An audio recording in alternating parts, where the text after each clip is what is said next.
Гэр зөвлөмж хоол хүнсний зохистой хэрэглэлийг илэрхийлсэн гэр зөвлөмж нь хүнсний бүтээгдэхүүнийг бүлгээр нь тодорхой хэмжээтэйгээр хэрэглэхийг зөвлөдөг.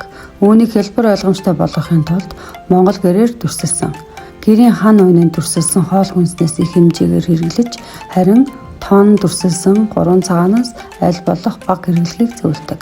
Гэр зөвлөмж нь 5 бүлгээс тогтох ба бүлэг бүр нь ижил найрлага бүхий хүнсний бүтээгдэхүүнийг илэрхийлнэ. Нэгт жимс жимсгэн, хоёрт сүү цагаан идэ, гуравт хүнсний ногоо, дөрөвт мах-махан бүтээгдэхүүн, тавт үр тариан бүтээгдэхүүн орно. Гурил гурлан бүтээгдэхүүн. Энэ бүлэг нь өдөрт идэх хоолны 40%-ийг эзэлнэ.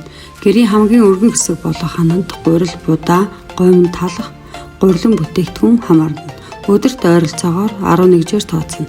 Нэгж, нэг хэрчим талах, тос чихэр багтай борцог, нэг ширхэг, 4 ширхэг, ердийн чигмэг, чансан гомин, аягны тал, болгосон будаа, аягны тал. Хүнсний ногоо.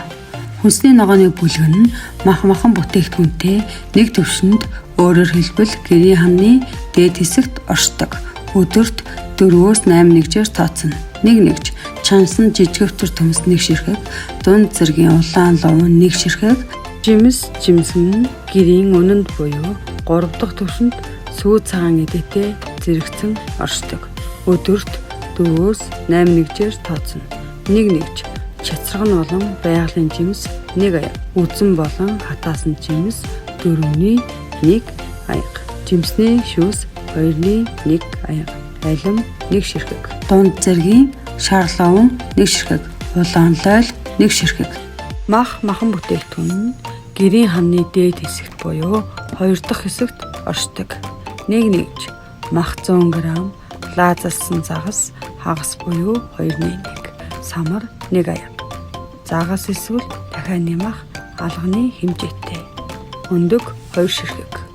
Сүү цагаан эдэн гэрийн үнэнд буюу 3 дахь төвшөнд оршдог. Нэгж, шингэл зөв, тараг, хормог 1 аяга. Бяцлаг 30 г, арц 1 аяга буюу 50 г, ааруул 1 ширхэг буюу 20 г.